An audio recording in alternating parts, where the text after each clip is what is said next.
députés et sénateurs, vous avez un rôle à jouer pour aider à corriger les excès du passé. Vous les collègues du Grand qui quittez le groupe armé, je vais le dire.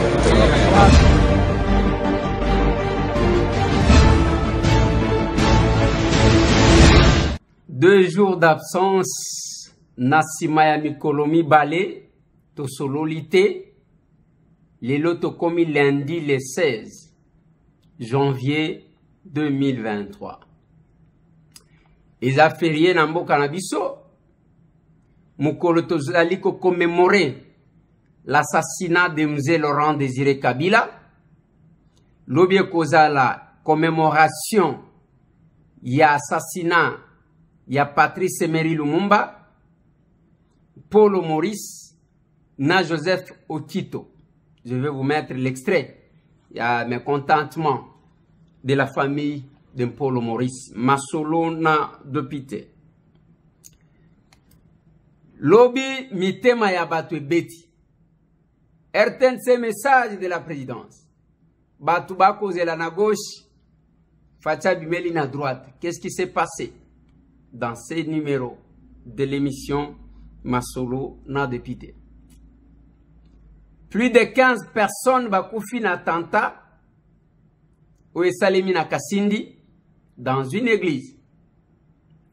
Ce qui nous a beaucoup plus touché, bah innocents, ban, baki, qui sont derrière ça. Masolo na dopité. Fati est arrivé, le chef de l'État est arrivé aujourd'hui même na Suisse. Akeko Salani, c'est dans ces numéros de l'émission. Et pour combien de temps? Dossier à Jean-Lucien Mboussa, na Didier Boudimbu, le chef de l'État s'est exprimé à l'Obinin dans ces numéros de l'émission. Tokobeta Masolo Bande Konangai, na sortie médiatique, il y a Pierre Laurent qui est un sénateur français. Oyo, grâce à une compatriote, a Sibiso encore, élément sur les accords entre la France et le Rwanda. Masolo. Toko sala ya biso analyse, ndenge biso toyoka kamakambo. Masolo na dopité, les capables s'expriment partout. Bokoyo kamoko azwe expliquer. Ba signe biso to tcha ba engrenage zanini mususu pe azo expliquer idéologie na biso na ba devise na biso wana azo expliquer na Swahili ekozala na Goma tokotie la bino enrôlement ya capable SG Sophie Kakuji mais aussi ya ba capable mususu lokola Fabrice asanrola ki pe tokotie la bino arrivé ya capable Noël qui est venu du Canada et causala au rendez-vous, sans oublier l'échange patriotique au Salemaki le samedi. Masolo na dopité. Bande Konangai, avant que na banda Masolo na dopité, nazali ko souhaiter joyeux anniversaire à ma belle-sœur, Ezalaki Lobi, mais mieux vaut tard que jamais. Elle s'appelle Madame Londala Arlette. Il est à Kokisi, 43 ans d'âge. Azakuna na Nantes, na France, Bissi Kazali. C'est la famille qui me reçoit, c'est la famille qui m'accueille là-bas. Et c'est ma famille. Nzambe Abatelayo, ma belle-sœur. Nzamba Bombayo. Beaucoup de sagesse, surtout à côté de mon frère. Osa d'une importance capitale et nous ne regrettons jamais d'avoir eu une telle belle sœur. Que du bonheur. Enjoy. Ezangonganayo. Nalingi bande konangai tobeta masolo. Na kobeta masolo ya échange na biso. Aussi ya place to Kendaki na Washington State. Échange na biso na bande kwa fils. Beaucoup de moi rapport ya makambu surtout wana parce que to la kakibino il faut boyeba to sale la bino rapport ya makambo ile kakinengeni bande konangai tozo banda na sango oyamawa lobi dimanche attentat et salemi na tongo kuna na Kasindi bande ko bakufi plus de 15 personnes. Plus de 40 personnes ba blessées. Ba piégé kuna tooti ke bakangi mutu moko terroriste Kenya. Bamsu balobi ezayete ezana bande kona biso misusu bako utiliser contre biso. Ça fait très mal ce qui to komi na point oyo. Mais ce qui ndeko wana za Kenya et que biso tozana force kenyane sur le sol congolais. Toko risque to vivre o to vivaki na ba Ugandais te pendant que biso tozaki na accord militaire na bango. Bango ba fongole li bande ko na bango porte bazui biso bunagan. Mais en cas d'échec, il y a force régionale. Toko bimisa bango ndenge nini na Congo. Chaque fois na kolobaka na bino makambo ya dérwandarisation de notre armée. Tozali ko saluer les services qui font le travail en dépit ya ba difficulté au bazana. Nous compatissons. Na bande konabiso nyonso ba perdre. Y compris moi-même. Parce que bao ba kufi na Kasindi ezakaka ba oyo bozolo ba bande kona bango kunate baza bande kona biso. Et c'est fatigant makambo to komi koyoka pasi même pona kolobela yango. Mais eza eloko koti kotinda biso à la prise de conscience. Ce qui tozui conscience te bande konangai to kotika la kaka milelo mikolo nyonso. Prise de conscience dont il est question. Eza otoko ebisa kabino na cadre action commune pour la République. Mikolo nyonso. Na lingisi, je vais parler un même langage avec la technique. Batie la biso Pierre Laurent, qui est un sénateur français, interviewé par, je sais que, et Tamboli, mais Nazotie la bino quand même maintenant expliquer bino quelque chose. Bonsoir, chers Congolais. Là, je suis avec Pierre Laurent, notre cher camarade, le sénateur de Paris et le vice-président du Sénat. J'interpelle Pierre Laurent par rapport à la situation qui se passe à l'est de la République démocratique du Congo et le soutien que montre la France aujourd'hui militairement au Rwanda. Donc, je vais juste écouter Pierre Laurent, il va nous dire qu'est-ce qu'il en pense et qu'est-ce qu'il fait lui avec les autres camarades qui soutiennent la lutte de Congolais concernant la situation qui se passe à l'est de la République. Vas-y, à toi la parole, Pierre Laurent. Oui, évidemment, c'est une interpellation que j'entends tout à fait. Nous savons malheureusement que les massacres continuent et continuent de manière très violente. Nous connaissons parfaitement les responsables qui viennent du Rwanda et qui effectivement ont malheureusement été soutenus par la France à la suite de l'accord qu'Emmanuel Macron avait passé avec Kagame. Et cette situation, elle est scandaleuse parce que ces massacres durent depuis des années et des années. Il y a eu des millions de victimes en République démocratique du Congo. La situation, en particulier des violences commises contre les femmes, et 6 millions de femmes violées et 12 millions de morts. Donc, voilà, elles ont été largement dénoncées. Elles sont portées au plan international par le docteur Mukwege. Donc personne ne peut dire qu'il n'est pas au courant de ce qui se passe là-bas. Et malheureusement, c'est le silence total. Donc nous essayons, en particulier au Sénat, de porter la voix des Congolais. J'ai eu plusieurs fois l'occasion d'interpeller le gouvernement sur la situation, de poser des questions écrites, de donner la parole au Parlement à des jeunes femmes congolaises qui dénonçaient cette situation. Et je crois qu'il va falloir continuer de nouveau, puisque pour le moment, comme on le sait malheureusement, la situation reste absolument dramatique. Il y a autour de moi, il y a le film de Laurent Michel qui est sorti en France qui s'appelle L'Empire du silence et qui aide à dénoncer cette situation. Il y a un livre que la journaliste Françoise Germain-Robin publie pour dénoncer cette situation. Nous allons utiliser toutes ces voix-là pour porter la protestation la plus vive contre le soutien actuel de la France. La France a fait des déclarations il y a quelques semaines pour modérer un peu son soutien, mais en fait, on sait que l'accord avec Kagame perdure et qu'il est absolument scandaleux. Donc nous allons essayer d'amplifier toutes ces initiatives. Merci beaucoup Pierre-Laurent. Nous attendons, étant congolaise, et au nom de tout Congolais, nous attendons les sanctions contre le régime de Kigali de Paul Kagame, parce que malgré les déclarations, les discours, les beaux discours, il n'y a rien qui change, parce qu'il y a mon peuple qui meurt nuit et jour, il y a le massacre jusqu'aujourd'hui, il y a le territoire Bunagana, il est encore aux mains de rebelles rwandais qui sont soutenus par le régime de Kigali. Donc nous attendons les sanctions de la France et les sanctions de la communauté internationale. Merci cher Laurent, merci de m'accorder cette petite interview. Voilà.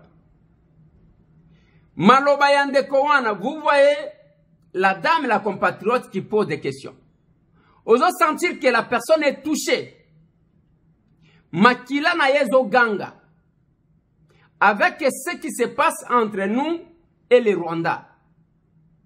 Ce qui ba Congolais nyon so makila na bangwe ganga ka modèle loin. Et kozala malam. Mais souvent nous nous trompons de cible. Parce que pendant ce temps, exactement il y a division. J'ai lu quelque part là, un article. Quelqu'un qui a mis Alobi Frédéric Boyenga Bofala, écrivant ceci. J'ai vu quelqu'un qui a publié ça. Nous devons rassembler tous les Congolais pour les grandes choses, les grandes causes qui nous attendent et créer en toutes circonstances les conditions d'une véritable communauté nationale.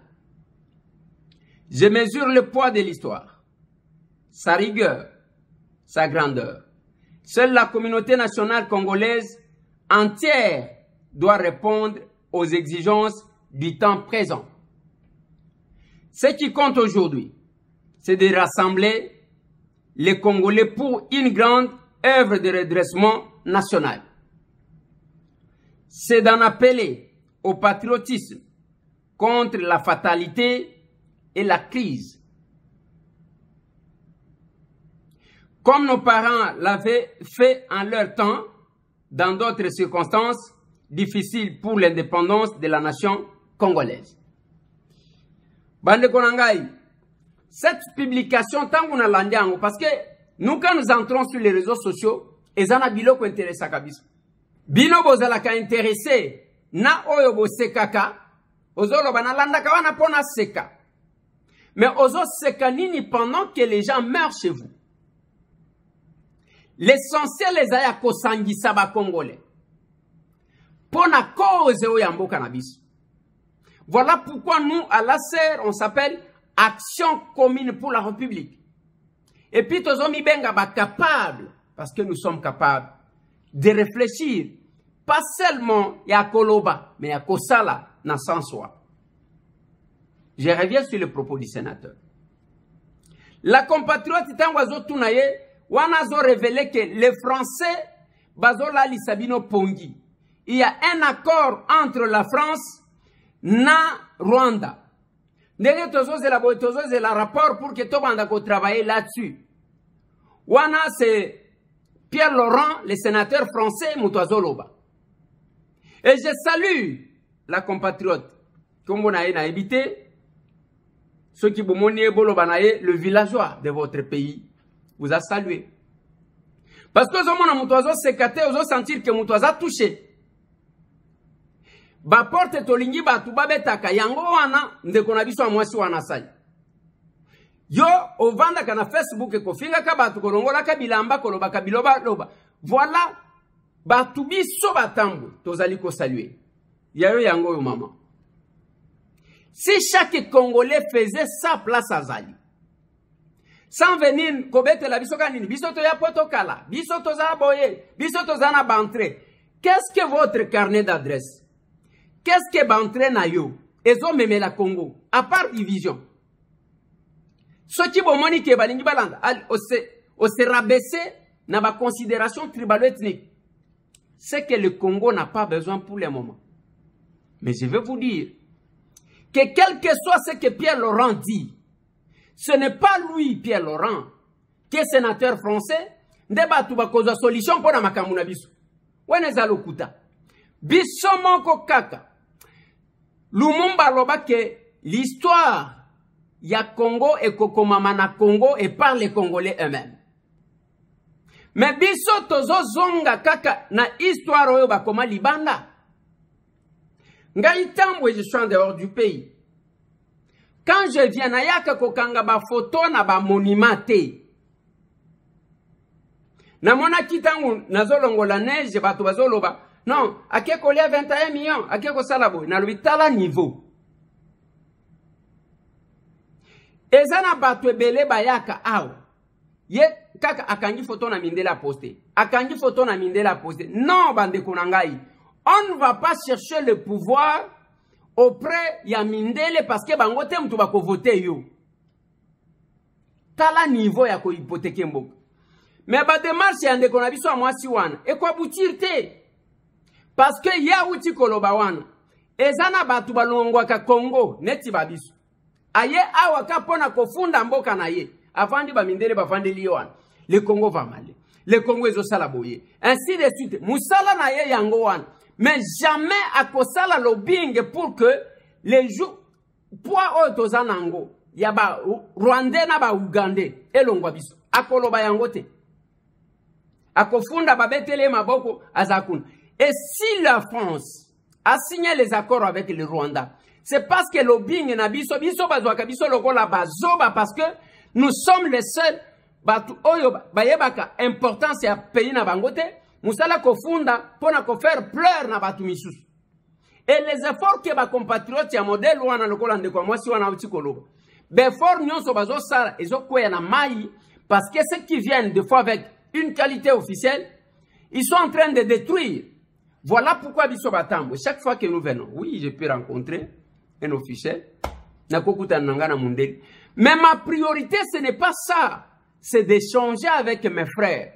C'est d'échanger avec mes mamans, mes soeurs. Tout solo là, tout réfléchir. Quel que soit, comme on a une agitation, ou ya koganga. Attention qui moutoua gangue, expliquez moutoua yeba qu'est-ce qui se passe. Yo pe oyo kaye, tant que soit zane lo comme on sala y passe. Voilà pourquoi to pesaka priorité na bandeko nabiso. Je dois saluer bandeko nyonso ya Washington Seattle. Accueil kitoko. Rendez-vous batu baye ebele. Tu échanger ndenge batu ba échanger ka batu ni mituna nyonso. Ngai na lobaka na batu tunanga mituna nyonso nengo ligne. Na lobaki na bango même oyo ko uta na cimetière. Et j'ai répondu nazo kende pona ko convaincre batu te, mais ko expliquer la réalité sur terrain. Sans kokosa. Oui. Sans kokosa. Pendant que bino bozoluka ko détruire, ko saboter, ko diaboliser votre pays, nous connaissons la valeur de notre pays. Et je l'ai dit lorsque j'intervenais. Na lobby, na tuni bandeko na lobby. Quels sont les critères? Babandi kotanga. Na lobby critères bozo bosa nezani. L'inconscience ya ba Congolais ba yebite oyo bazali na oyo mboka na bango ezali. Natali si bango na lobby. Combien de Rwandais bazo sambela bazo bakoma ba Congolais loko tozo kufana bango yango. Ba Ugandais combien balingika bakoma ba Congolais. Ba Libanais combien balingika govana na Congo. Ba Chinois boni, ba Indien boni. Avec tout ça, ce qui est loko ezalaka na Congo te, ba tu nyonso tu wana balingaji ba welela ko zala na Congo te. Yo zana na niveau yake, bateka Congo to kabolo. Mais attendez papa. Est-ce que signe ko ti ko apprendre yo te? Yo lobi Congo eza de potoir eza mabe, oui, parce que biso moko to yebi yango nengwana. To linyango nengwana. Mais ba oyo ba yebi se que le Congo. Yango wana ba lingi bazwa ba nationalité à tout prix. Baye koko sabatouana que non écoutez, ceux qui va M23 bazui et bazo zomanduki c'est parce qu'on est en train de tuer les Tutsis au Congo. Wapi bazo boma ba Tutsi na Congo. Batwa lokuta ya modèle war.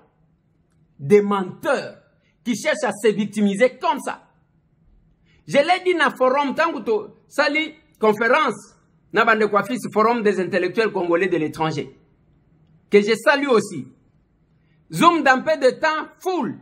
Moyen Batouba Kota Ezate. Nous avons échangé et nous avons répondu à des questions. Nazo Sengaka, ceux qui ont moni un politique. Azo Kima Bande Konaye, Awa Kobata Maka Kobata, Oliniko Kutana Bande Konayote. Mais, Ozo se reprocher na Eloko Moko. Oye, ah, ok, j'ai rencontré tel sénateur, Okanji Foto Télibiso. J'ai rencontré. Et au solo Lina Bangonini. Sans ce patriotisme, Tozo Chawat. Ce qui boteli rencontre na biso ya Washington Charo. Sal, tala batwebele, mboka ya musala. Nous avons échangé. Ce n'est que biso de toko changer makamuna mboka na biso. Si vous pensez que les anges vont descendre, non. Moi encore Pierre Laurent wana lobby. Mais après si biso information et par la suite qu'est-ce que nous faisons? J'ai expliqué na bandeko ya forum des intellectuels congolais de l'étranger. Na lobby nous avons un problème.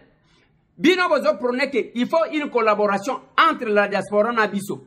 Oui, tant que combat et bandaki. Il y avait cette synergie là entre Bao Bazali Banda, Nabiso Batozaji Kobunanakati.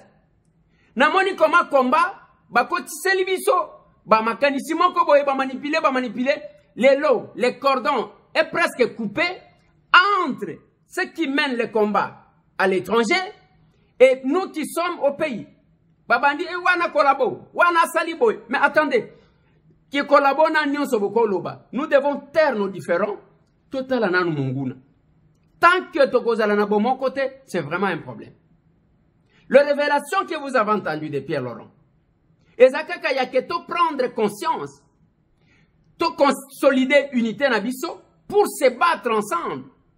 Ce n'est que ça qui va délivrer notre pays. Et non, quand tu as un observateur, Yozakage, Mbokawane Sekei, Mbokawana Toteka, mais Yosa Congolais un modèle ni. Lobby, oui, avant-hier, quand on était dans notre conférence par Zoom, Nabandeko ya forum des intellectuels congolais de l'étranger, tangu tozali ko solola tozo solola boyo kalikamwe eye koleka na kacha masoloan na yoti aska atangi message o bande ko na biso ba Rwandais balobi ke bosali forum oyo pona ko banda ko finga injurier ko finga ba Rwandais ainsi de suite abandi ko expliquer te to sali boite na lobi te aska eza yango te biso rencontre na biso oyo eza ya ba Congolais.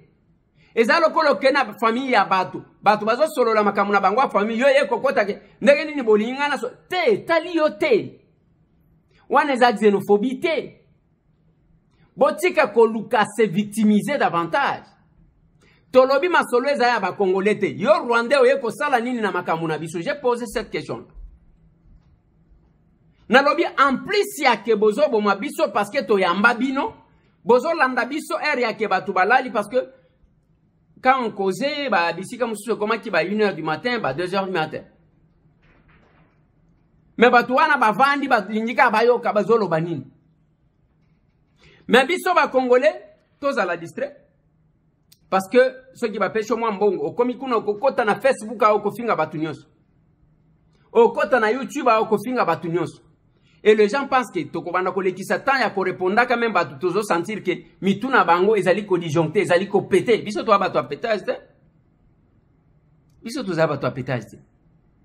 On ne va pas passer le temps avec vous. Mais retenez que le moment venu, le Congo va vous sanctionner. Je vais vous dire un truc. L'habitant au Kaka va annoncer, il y aura communiqué Kosalema sur de la présidence, tout ça. Tout le monde pensait que c'était remaniement des Osalem. Batunion sur Bazalaki Kun. Nzokande, le chef de l'État, Alinga Kinde a reconstitué le cabinet naïe.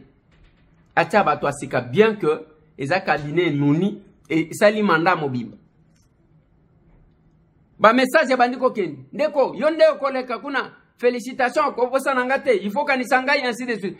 Bande konanga, quand nous vous invitons ya keboya tobun. Bozo yate. Bozo c'est la que s'il y a une opportunité, yo lo bananga que non voilà ndeko Eliezer te, botika esprit wana. Botika esprit wana. Botika esprit wana ke ba komemela yo, nyonso comme un gâteau sur un plateau d'argent ba yelio parce que yo lobi parce que kolobandengo anate. Soti ba o bazo bunda bazama yelete. Je l'ai dit pour les intellectuels congolais.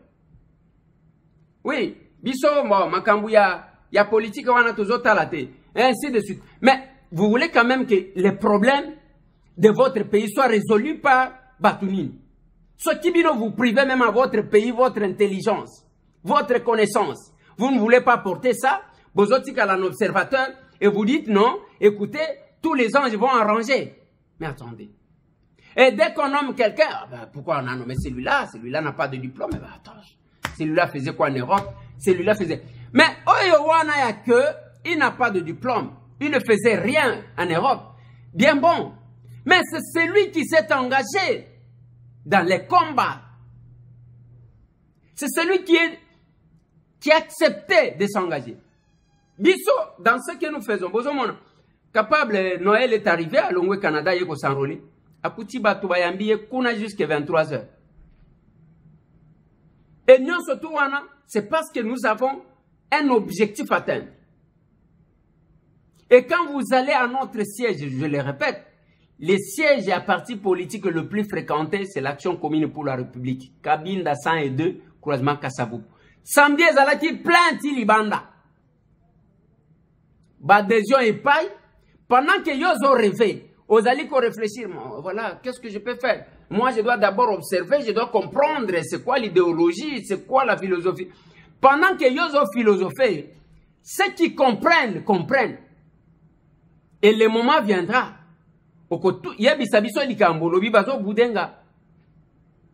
Parce que wana tokotala yo tolobi, est-ce que muto yaza normal? Obandi koloba tozo tuna, tozo mituna, est-ce que oyo yaza normal? Parce que tant que tozo bele la bino bozo yokate. Le chef de l'État remplacé ba. Alongole ya kokati kolongola, ba mususu batikali, akotisi ba toasika. Auto féliciter bango nyonso. Nous espérons que vous allez mieux faire. Et que beaucoup conseillers mon konjamboka malamu. Beaucoup sala ba trafic d'influence te kaka na ba mitu kawane komataka ko jitaka alors que le pays ne bénéficie rien. C'est notre souhait. Pour nabino ba toango ba uti konome. Ça ne sert à rien seulement d'aller faire, d'organiser une fête dans votre famille. Non. Il faut qu'on y ait une charge, responsabilité aux autres. Pour sentir que le cabinet du chef de l'État a changé. C'est notre souhait. Et en ce moment, lui-même, le chef de l'État se déplaçait à en Suisse. A quelqu'un participé à un forum économique mondial, Oyo, Ezo Salemakuna. Kuna bate belé, bamoke belé, bakoya, chaque pays va présenter, Oyo a présenter, des bisika kei, à Komaki Lelo, à Kozalakuna, je crois jusque ceux qui journent à Kolongwa, selon ma information, notre possession, il va répondre à d'autres rendez-vous avant de rentrer. Mais pendant 7 ans, yo, nyonso zo sala, eza okoti epanganga boyi, nabima ministre, okoti epanani boyi, ngai nabima, remaniement, boyebi ke tango baloba ki communiquer, tout le monde, batikali na télévision na RTNC kakabo. Gouvernement, bazozel. Mais bazozel parce que vous avez la volonté de servir la République, ou bien bazozel parce que seulement, Bolinibo considérait que Esaïa Bino Tourbo se retrouvait pelokol. Bande Konangai, nous devons changer. Qu'on se précipite à occuper des postes de responsabilité. Eza mabete. Mais ozo kende ko sala nini? Ozo kende pe ozo ya yombongo. Ozo kende ko sala nini? Ce que j'ai appris, heureusement, ce qui est ayant. J'ai appris que mon konjamboka yambala oyo azo consulter mutute. Ba o bazolia batumbongo, bazolia batumbongo. Ba mususu ba uchi kokwe ya ba oyo bopesa ki bambongo, ba uchi kolongola bango. Maintenant, quelle sera votre suite? Quelle sera votre suite? Et Belé va perdre ba parrain out. Naloba na bino moko aloba wana ke bon je veux voir tel et tokoye bisaye pour que a bloqué parti one. Boya ko bloqué. Mais ce temps ne flattera personne. Tokendende na musala. La kisa biso parti na biso est totalisé 4 mois. Siko. Tozana 4 mois. Mais moi na 4 mois yewana. Tala na kibombo. Nanu bazui ba drapeau te na bazui charpe te baluki ba carton bango moko ba komi aser chaud. Aser mokili mobimba. Kibombo bango boyeba ka soki ezala kawati. Ezana Maniema. Bazo sangana kuna balobi ndenge tozolo baboy. Bakangisi mbongo na bango basi bazui même siège ya parti Action commune pour la République. Na kibombo. Pendant que yo zana parti na yo zo tambola ka ya ikolo na yo ka makambo na lobacha baye ko tumbolanga ko lukanga makamunga mutu na vandaki baya wana duga kena parti ya baluba après ba komi ko wanga alors que l'audio est là bien clair bozo yo ka kingana lukaki makamuna muntu te na vandaki na kwa na ngai na zo sala musala et pesi bango ki pelekesi azo memela bavoi na biso na baluba. Voilà encore à quel niveau. Et ce qui est plus grave, j'ai appris par la suite, on me dit que Moutouangwa Tenaki ba propos, c'est un grand avocat. Bande konangai. Mboka otoko tiela nani mutema. Un grand avocat. Un grand juriste Moutouayebi Mibeku. Azolo babole qui saka message wana na cessé. C'est comme ça qu'ils sont en train de mentir le chef de l'État na makamwa union sacrée. Biso toza union sacrée. Mais entre temps bazolo baluba wana biso to kina bangwa. Muluba. Et c'est ça le discours. Mais comme commissionnaire na bango ba parapluie na bango bazakulu. Toko sala ndeni. Mutu akobi mana ye ministre. Ngai tambo etalinga na nini? Etalinga te. Mais j'ai mis quand même à la place publique que mutu akote le matin abandi ko engager Bayaka. Comme si Bayaka ba pesa ye mandat ya kokende ko engager ye na ba makambu na ye. Toko bo sanate wapi bo uti. Papa tela nanu biso photo na biso batine liga ka bo photo na biso ya kala ya nakacha komba na Jekobe bogotala mutu aza na sima Jekobe ya wana nani bogo el sanga soki aza nani voilà wana za mukolo ya que le vieux Etienne Tshisekedi revenait de l'Europe to komi na aéroport ba pandi batu nyonso bakimi. À son temps, le secrétaire général de l'UDPS, c'était Bruno Mavungu. Totikali, bota la taille à Jekobe, bota la ngamoko. Ça, c'est notre parcours. Et puis, bota l'ine kwazana simawan. Yango tangu nazolo bana batu toyebani. Toyebani. Et komba wana toyebi. Tangu batu bazaki kokima, tozaki kotika la ndengwa. Kama photo wana okobi misango tala ndenge bazala kite wana ezaki na nini. C'est pas très longtemps. Mais c'est ça bande konangai. Le parcours notre combat. Et tant que tozolo bela combat na biso, nous avons des témoins. Wana photo ngai na Jekobe. Il est là. Nakobi misayanga misusu na Miché. Nakobi misayanga mususu na Augustin Kabuya. Nakobi misana ba Freddy Pindi na ba Raoul Solo amuye. Nakobi yosiko soki obun. O utika koya bozo salaka politique d'endormissement. Parti wana isa parti na biso ya Bayaka. Yake kuna epa baluba. Et vous allez chez Muluba ko senga poste ba commissionnaire na yoba. Ça l'hélicoptère yope au leki parce que les ordonnances qu'on venait de lire vous avez bénéficié. On a une stratégie na bino wan. Mais si chacun, il n'y a pas de crime parfait. Okobata ma okobot bata manzamba kubimisa yoka. Mais oya ke mo toko funda toko kende boy. Papa, est-ce qu'on peut nous intimider? On ne peut pas nous intimider. Te biso babangisa ka biso te. Si tout panga. surtout Pangaï. Je me suis très bien préparé. Du moins, je me suis très bien préparé. Et j'ai pris la mise au point, votre mise au point. J'ai pris l'audio. J'ai bien analysé. J'ai compris que c'était un coup préparé pour s'attaquer à la tribu Moussous. Pour engager Bayakana Makambouna yo, aussi au Pessi Bangonini. Biloko ya, c'est ma famille d'abord. Et puis na Touni. Biso to présenter structure na biso ya assez. Yo pe bimisa présenter biso que voilà ces jeunes angai azamu to ekolo boye oyo azamu to ekolo boye ainsi de suite comme ça to kati nan soki ba tu ba kenda na parti wana ba yeba kate bino moko bo dévoiler à travers votre secrétaire général qui est sénateur que j'apprends que c'est votre beau-frère oyo ozangi ko condamné o bandi ko s'attaquer na monsieur Tambo o ba kangi radia John ah bon papa tika makambuana. Tika makambuana. La moindre des choses, ezala qui a commis kitisa. Ya koloba ke, ndeko, yo lobi mabe. Monsieur Tambo aluki na problème na mutute. Mengai soki otumbo lingai na kozonge la yo kaka. Papa Kaseni, aza mutema mabete. Pona ni yo mutema mabe boye. Oui, aza yango.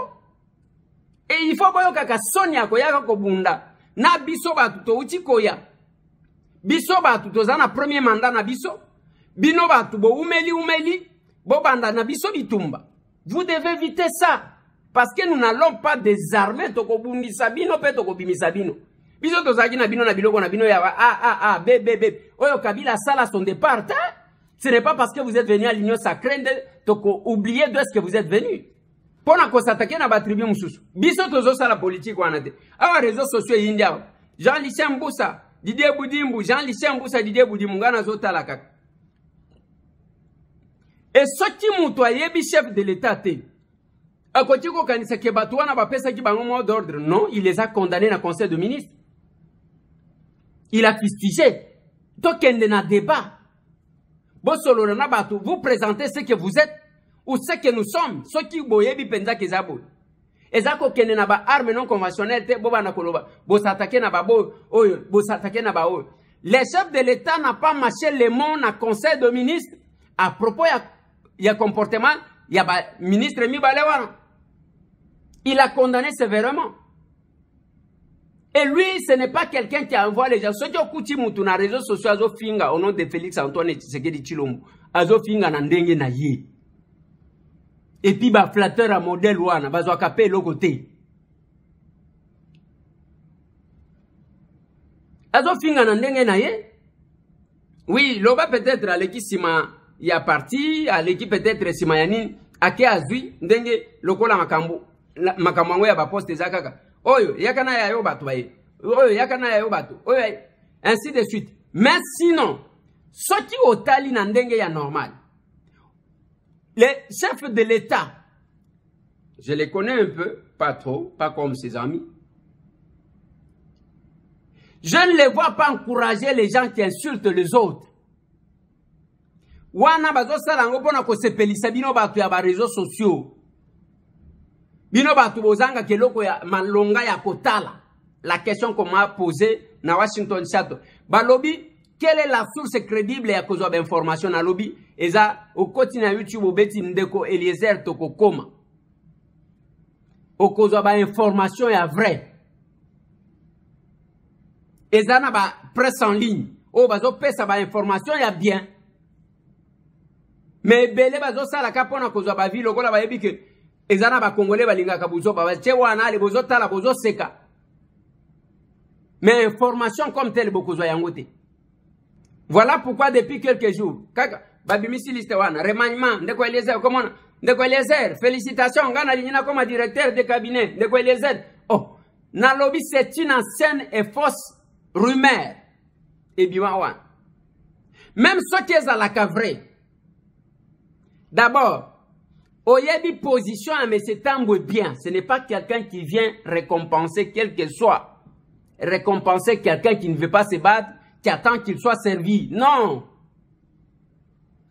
Te wana te. Awa tozo salaka politique, tozo tchaka makambu na télévision mikolo nyonso.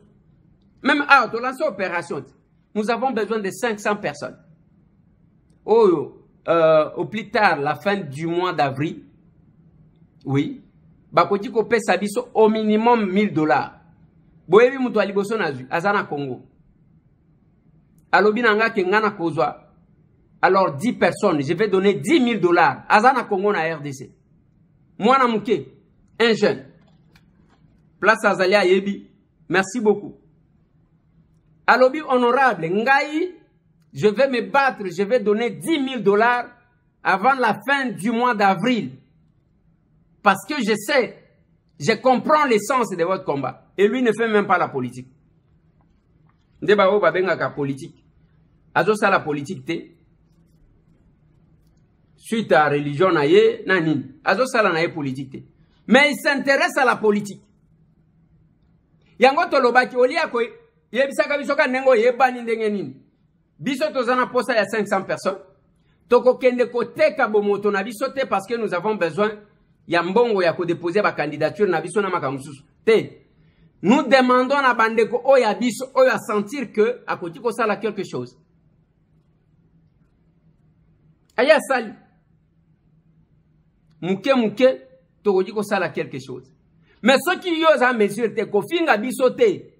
Tika la calme. O sala ki parti ozana mbongo te wina sala ki parti na zana mbongo te na okende pe ko yibate. Mais parti yango yango anezo meditisa batupem. Capable CG tango akeko s'enrôler. Il faut qu'on tale.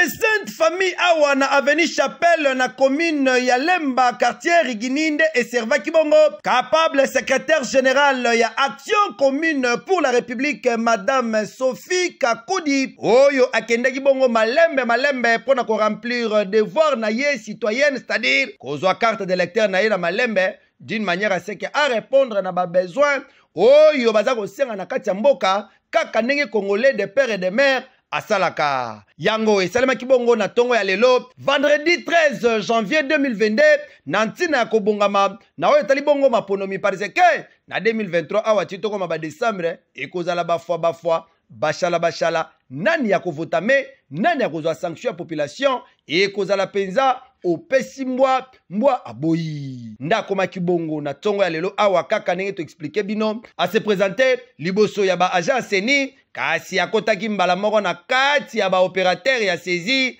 a se présenter à remplir PV na ye malembe pe a déposer le bon na malembe na scanner pour que bazwa scanner ya CG Action commune pour la République kasi na suka na yango après avoir kozwa carte na ye yo communication. Nakitaki na centre d'enrôlement pour okende ko s'enrôler. Mosala ezoleka na ndenge esengeli mais moi kokoso ezali po bato baza ebele ba machine eza moke. Alors c'est notre timing bapesaki il y a un mois na moni ekosimba te na moni seigneur ozala obligé bakisa mikolo mosusu po bato nyonso basanrole po ntango okende ma élection ezala te ke non seigneur aboyikosaki mosala asalaki mosala te bato mosusu basanrolaki te. Donc il faut kopesa moto nyonso temps ya kosanrole po maponani eleka kitoko na ozala candidate nazokende kopostule na circonscription na ngai naza na circonscription ya Tanganyika précisément na Kabalo nde esika kuna na kopostule nde esika base eza monene kuna. Donc candidat aza na droit kosanrole partout esika alingi tovotaka par dérogation. Donc na sanrole awa naza na droit ya kokende kovote na Kabalo sans problème. ezalaka nde boye Sophie Kakoudi bakisalaka ye capable CG Action commune pour la République alobi esengeli bana nyonso tu ya Action commune pour la République bokende na malembe pona ko s'enrôler parce que élection bala oyo ça casse ou ça passe. Ça c'était l'enrôlement ya capable SG nabiso. Bana matetepe bakendaki kotika capable Fabrice. Salutations na bino nyonso. Na capable Willermin. Matete ningani.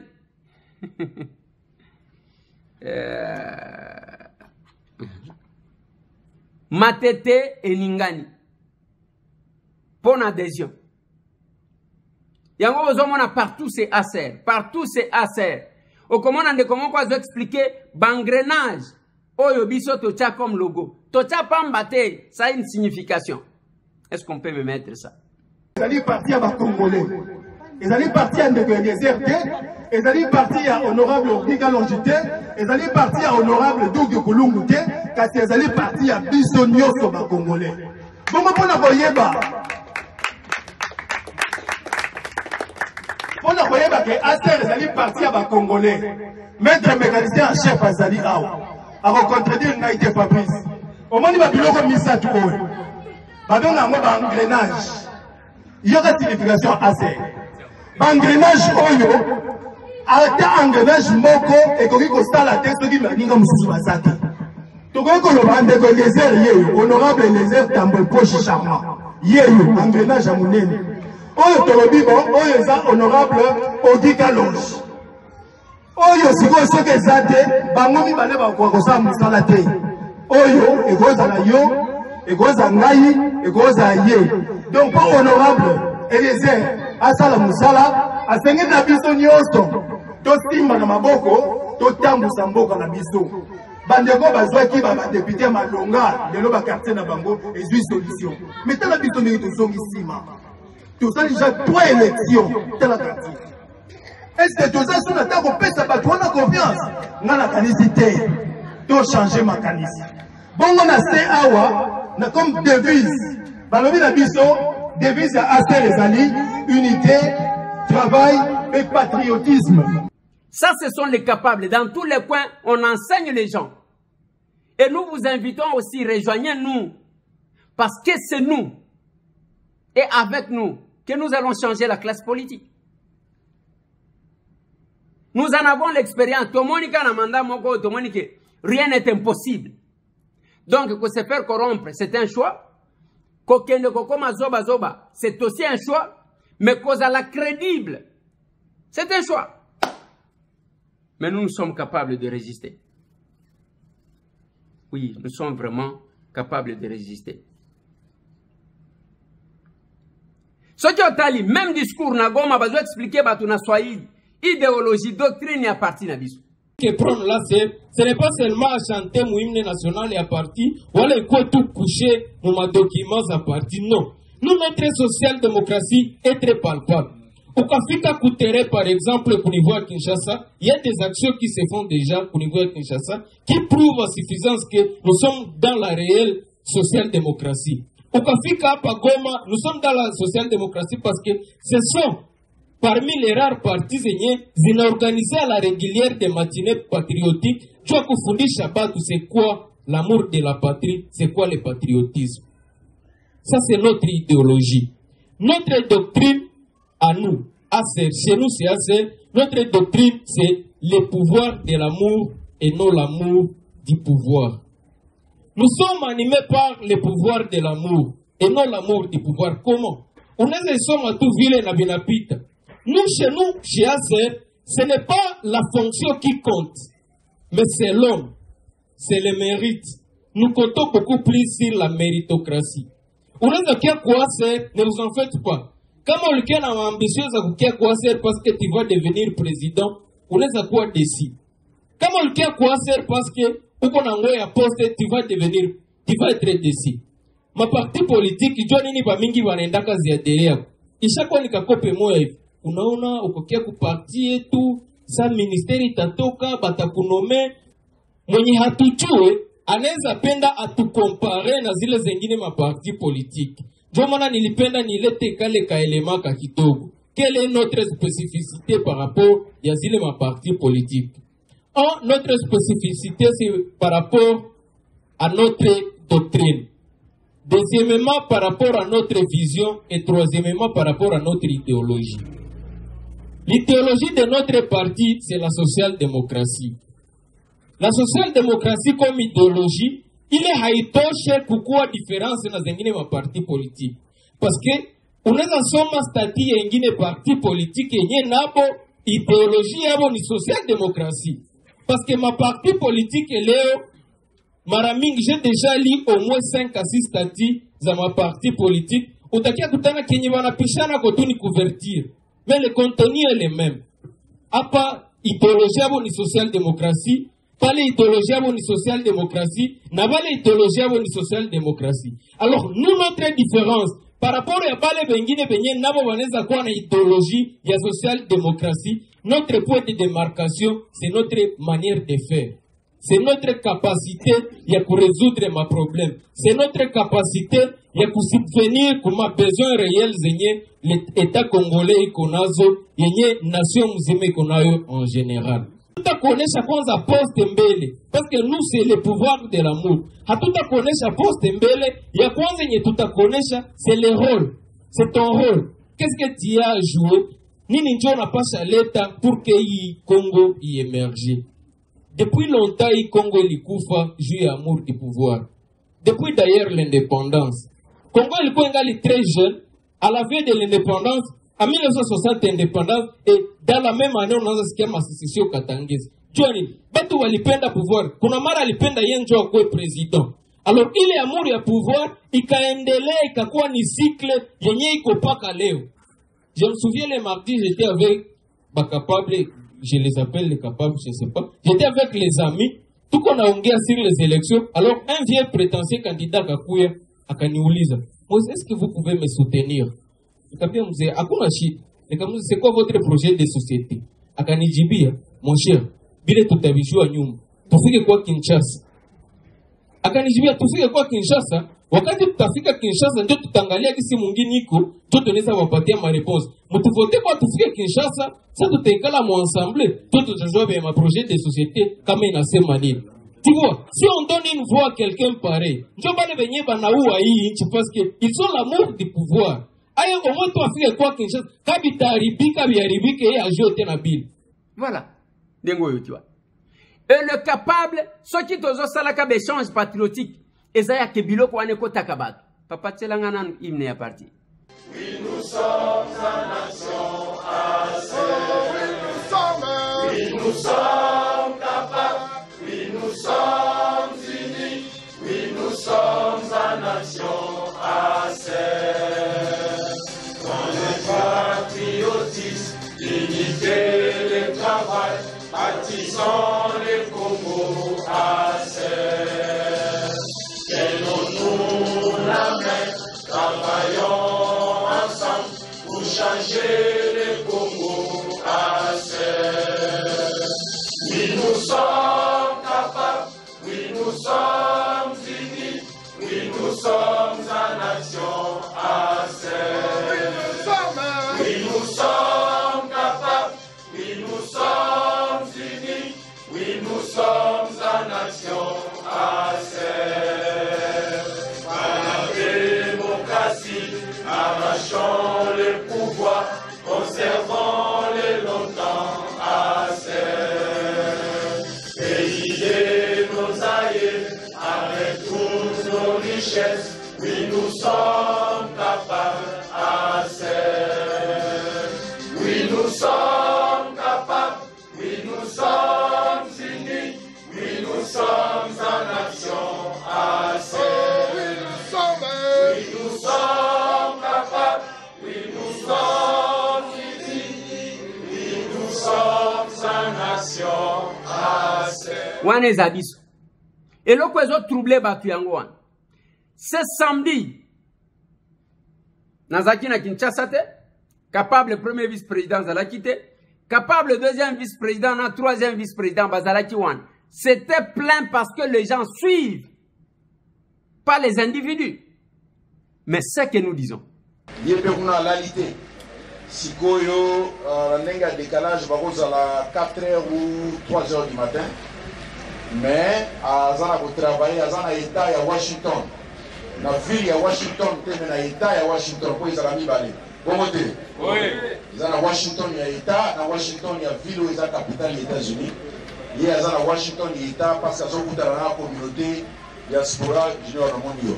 Ils ont la diaspora à Congolais, les fans d'Arabuna. Il y a un échange patriotique. Solinzamba Sungi, On va rejoindre dans une semaine, le 28 janvier. Nous avons un échange patriotique à Mouné, la ville à Los Angeles.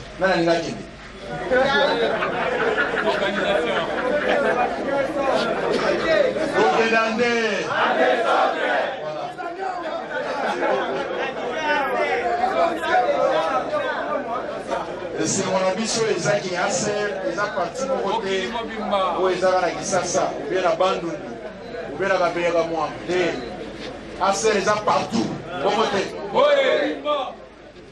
Capable deuxième, premier vice-président, il est à l'alité, il est à Belgique, à Bruxelles, parce qu'il voyage dans le patriarche Bosso. Il y a eu bien Bosso.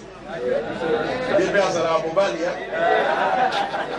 L'union sur les Aratéas.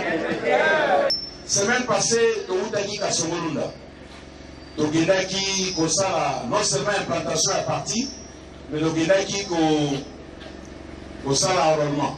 Vous voyez dit que comme la saison, il y a élection, nous avons préparé en moi déjà. Nous avons voté en désordre. Alors, pour voter en désordre, il faut que s'enrôler dans nos désordre. Maintenant, il va s'enrôler déjà. Pour la solidité. On va s'aller à mon annoté. On va mettre la maman pour nous. Donc ça, on est à la courage pour s'enrôler. Bon, ça, l'effort pour s'enrôler. Parce que si on s'enrôler, vous avez la mesure de voter pour la mission. Vous voyez bien comme les gens politiques, nous avons besoin de changer le monde. Nous avons un partenaire dans la mesure de sa vision bien pour le Congo. Les partenaires sont au Congo à Libandate. Dans la carte de Moka, dans la diaspora. Dans les Congolais, ils ont partagé vision, il y a développement, il y a pays. Dans les Congolais, ils ont ligué l'unité, ils ont ligué le Koutate, bazala makila ya bato na maboko te neti na aser toza maboko pe vision na biso ezali ke soki mokonzi ya mboka oyo aza na besoin ya parti oyo amotya motema il faut ezala biso. Pourquoi il faut ezala biso? Parce que biso tozo prôner ba bonne valeur. Donc tosala effort tozala différent na ba parti mosusu. Ba valeur ya bien eza nani? Biso touti na ba famille eza chrétienne. Biso tombé dans les chrétiens. Et moi, je dis Congo à 90% tombé dans les chrétiens. Bon côté. Valérie a bien, la biso et outil n'a pas dit commandement. Bon côté. Si il faut appliquer partout aux autres pays. Na kati il faut bolimo ezalaka. Na kati il faut bolimo ezalaka. Parce que bolimo nde ozala dénominateur commun à partir. Récite goya nzamba kopambola soki toza na bolimo na kati na biso. Oyi nzembo moko. Soki tokolingana ya solo, alléluia. Tokomona kembona yawe. Soki tokolingana ya solo, alléluia. Tokomona kembona yawe. Kembo kembo.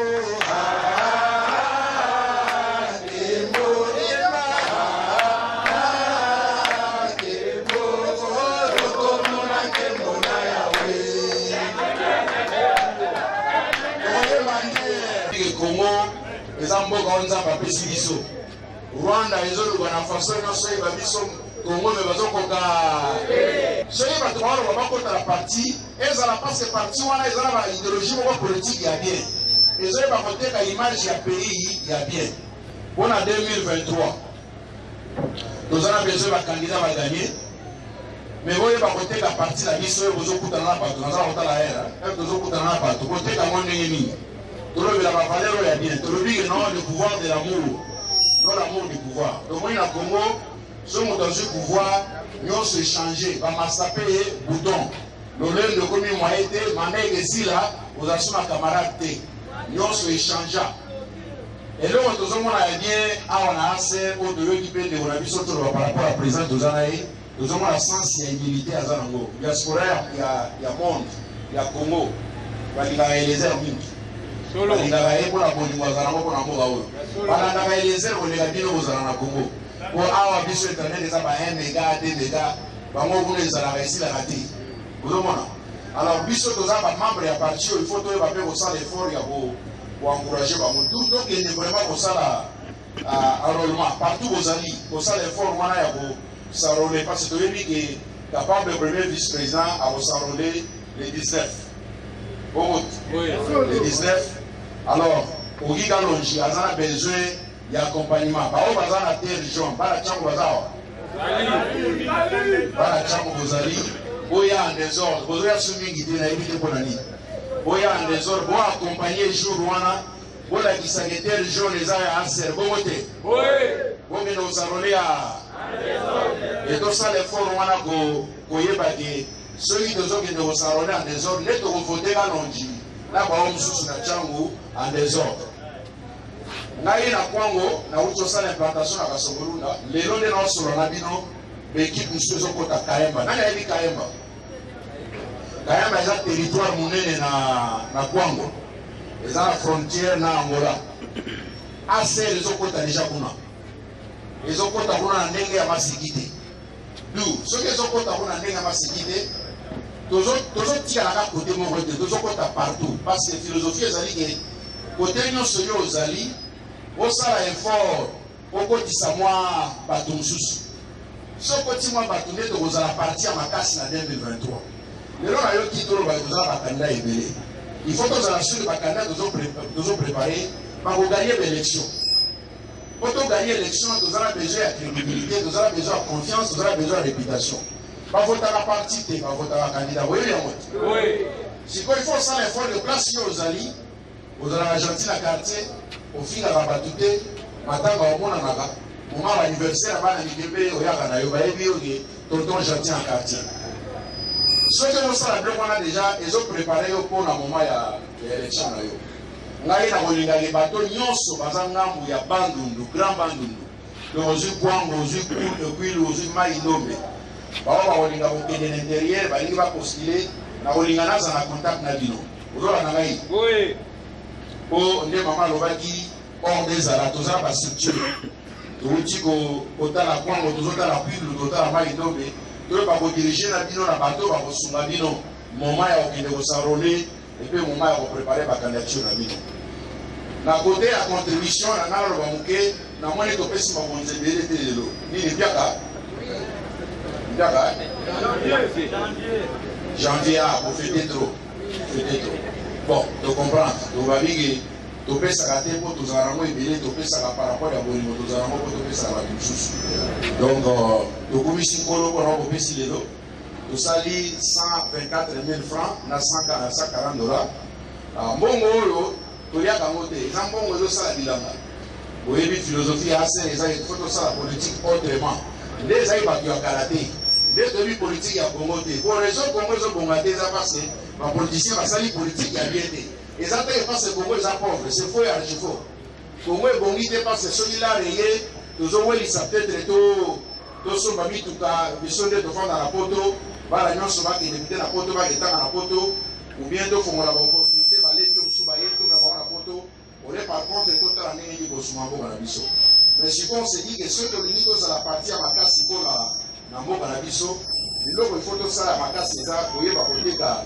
vision ya mokonzi ya mboka ye alobaki le peuple d'abord biso tondimi yango biso mpe tolongi bilanga d'abord bilanga wana ide ezali ke soki neti tosali yango eke bandi kobota tobanda koteka ndamu tozala batracteur eyaki boyebi yango te bongo sikoyo tozwaka yango nde esumaka bacarburant mwa encouragement ya baekipe ekendaka na plateau mpo basala bilanga wana la fois passé bandeko bakendaki jour oyo efale kolanse yango molebetela bango souwe na biso ezaki jour tokoluka jour na autorisation ya bango komema su bino nyonso kuna bongo na misala tozosala comme ça ozala encourage eye kopesaka mbongo na bino eza te bazwaka yango basombela président carburant te tozwaka yango mpo esala mosala oyo ekomema parti na biso liboso nayebi te so eza na bango bapesaki te bakolinga bapesa ndeko john merci mingi mpona mosala na yo engagement na wana ndeko eliezer eza ya lelo te eza ya kala olatisa biso ba FRDC tolatango na parlement mpo betere maboko kongo eza na besoin ya bana na bango nyonso babima koyekola libanda bazonga ndamu po ndenge nde tokotonga mboka oyo tokotonga wana motu moko te ifo koyebake mboka oyo eza mboka ekodekole ekodekole na bavaleur ya bien nazo insiste na bavaleur pour différence c'est la biso na ba parti mususu soki te to ko era mutambo ezali les gens de zone va pas dans la débit dans une pouvoir et là pour vous pouvoir vous comme na 2 3 4 ministères de changer de foyer na mutambo oyo abato akalawana donc vous allez sur la crédibilité oh tozo pesa comme idée de place to linga kabatu babetaka bayebisaka biso baza capable ya kosala ni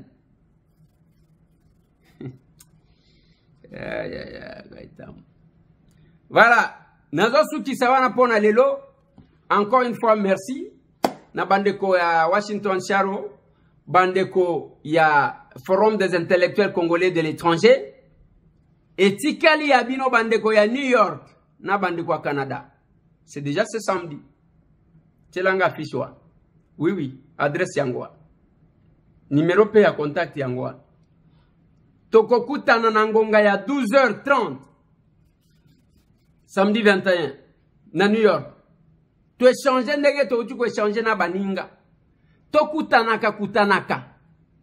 Biso tokobandaka koya tozo tikela bino bokamati. Boke komona ba mindele bo mesana na bango. Mais que chacun apporte quelque chose pour que les changements interviennent. Tozo zelabino. Tokokutana kuna. J'étais très content parce que le nombre de personnes que j'ai vues à Washington State, namoni epesinga esengo posa kolongwa kutu ezalakite. Je me suis senti en famille.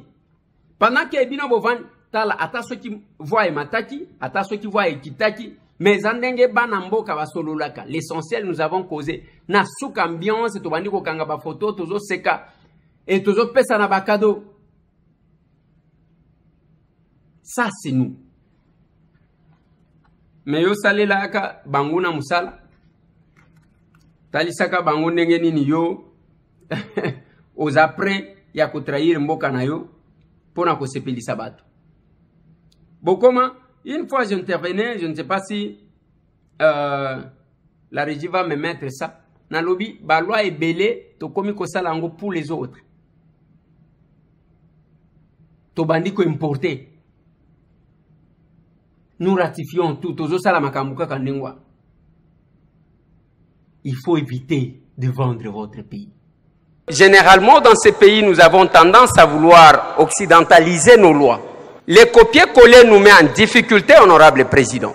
Alors que le loi, honorable président, vient répondre à un besoin. C'est la codification d'un besoin d'une communauté, à ce que je sache. Et qu'est-ce qu'on fait? On va mettre en place une loi où on va charger l'État à indemniser, à payer. Alors que ce qui crée les rébellions, les conflits, qui amènent aux violences sexuelles, tout ce que vous voulez, ce sont ceux qui deviennent le lendemain le dirigeant dans ces pays, honorable président. Si on doit voter pour cette loi, on doit donner aussi les critères de qui doit devenir ministre des droits humains. Voilà, nazo suki sawana pona lelo bandeko nangai. Nazo invité bandeko tout. Bazana posa ya ko rejoindre biso de nous contacter. Citoana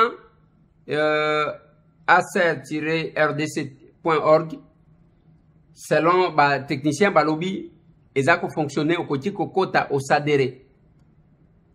Boya to bunda pona biso moko nde toko sikola mboka na biso. Nous allons délivrer notre pays. Ce n'est pas d'autres personnes. L'histoire du Congo s'écrira au Congo avec les Congolais. Pendant que Bino Bozoluka, la continuité de la réécriture, il y a histoire et pas bapaya. Biso, nous croyons que nous allons écrire l'histoire du Congo pas avec nous-mêmes. Où nous allons écrire l'histoire de notre pays, Bissomoko. Et non avec les autres. Courage na le kinanga Manix Kembolo, programme ya matanga ya regretté maman na yebimi. Veillez mortière et kosa le massé vendredi au Levant. Et Bembeko bima le samedi 21. Manix Kembolo a perdu sa mère que vous voyez là. C'est l'un de mes collaborateurs. Baleki Nangao na travaillé à Bango depuis des années. Bao bazalaka na montage pour que bon mon abiso boyi. Bao bazalaka na régie. Bango bazawan. Donc il a perdu sa mère. Et Bemezo Bima. C'est vendredi 20. Non, c'est vendredi à veillée mortière. Et le samedi, et Kozalande. Et Kor Bakobimisa. Et puis Ekokunda. Donc on peut savoir va détailler mususu ya place bakozala place nini ba okende kokunda pour que boko kakoyeba yango. Mais sinon courage les kinangai atako toza musika mais toza quand même ensemble na yo. Bande konanga na sukisi wana pona lelo boya tobun. Devenez capable. C'est bien. Merci.